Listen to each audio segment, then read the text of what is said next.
현재 열대 저기압부 사이클론과 태풍의 발달로 각 북서진하고 있는 가운데 중국 대륙의 동남부와 한반도에는 많은 비가 내리고 호우주의보가 계속 발효 중인 상황이다. 백종사리를 앞두고 전남 광양 구례 등지는 물론 경남 또한 합천, 산천 등지를 중심으로 많은 비가 내리고 있다. 백종사리의 용어는 백중날에 발생하는 사리 대조 때 연중 가장 높은 조위가 된다는 의미를 내포하고 있는 우리나라의 용어이나 일부 과학적인 오해가 있는 즉 해양학백과가 밝히고 있는 사실과도 같이 잠깐 정정 기재해 두는 것이 순서가 될 것이다.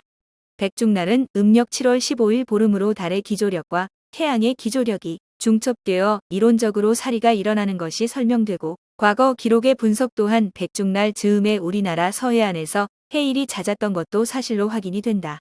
그러나 과거 백중날 근처의 사리 시기에 발생한 이상 기상현상으로 연안의 해일 피해가 잦았고 백중사리라는 용어가 생긴 것으로 보일 뿐 백중 시기의 고조위가 연중 가장 높은 것은 우리나라 연안에서는 군산 이북의 해안에서만 유효할 뿐 목포 이남과 남해 연안에서는 그렇지가 않다.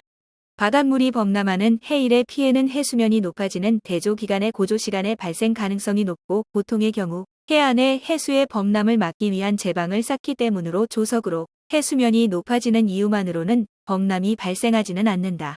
다만 지진이나 화산의 폭발과 같은 지구의 물리적 원인을 제외하면 폭풍이나 호우와 같은 기상적 원인과 고조가 중첩되는 경우 연안에서의 범람의 가능성이 크게 높아지는 것이다. 조선왕조실록에 수록된 대부분의 해일 기록 또한 이상 기상현상에 의한 것으로 추측되는 이유이며 실제 많은 기록에는 풍우, 대풍, 뇌우, 대우와 같은 표현들과 함께 해일의 기록이 남아있다. 아래 그림에서 보면 제주도를 포함한 남해 연안에서 조위가 최대가 되는 시기는 2월 또는 3월로 겨울철의 조위 진폭이 여름철보다 크고 즉 이 해역에서는 백중 시기의 조석이 연중 제일 약하여 즉 속설과는 다르다. 조위의 변동 요인은 1년 주기로 해수면이 변동하는 것으로 대체로 여름철에는 해수면이 높고 겨울철에 낮다. 그 진폭은 지역적인 편차가 크지 않고 대체로 15cm 정도로 여름철의 평균 해면이 겨울철보다 약 30cm 정도 높다.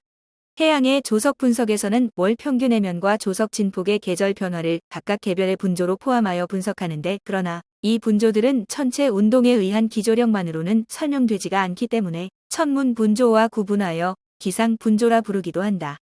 현재 발달된 열대 저기압부의 진행 방향에 대하여 기상청은 호위주의보와 같이 해일 피해의 가능성을 당부하고 있는 가운데 백중사리의 기간에 태풍은 상하이 부근까지 진출할 것으로 예상되고 있으나 그로 인하여 또한 사이클론의 영향 아래의 중국 대륙은 물론 한반도 서남해와 경남 일대를 중심으로 강한 바람과 뇌우를 동반한 많은 비가 내리고 있으며 즉 지질학적 급변동의 지진이나 화산의 활동 같은 변수도 없는 상황에서도 이미 기상의 이변적 현상들은 한 번 더 주목하고 강조하지 않을 수 없는 상태에까지 이른 것이다.